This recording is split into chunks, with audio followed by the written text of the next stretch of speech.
In this video, we're going to look at an overview of the Add Links to Web URLs tool in the AutoBookmark plugin for Adobe Acrobat. So what is this tool? The tool automatically adds links to text that represents web URLs. Observe this example where the EverMap website becomes an active link.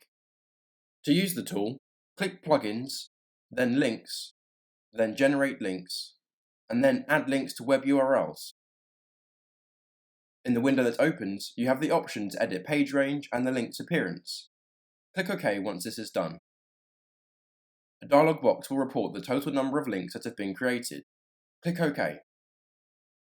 The links that represent web URLs have been added.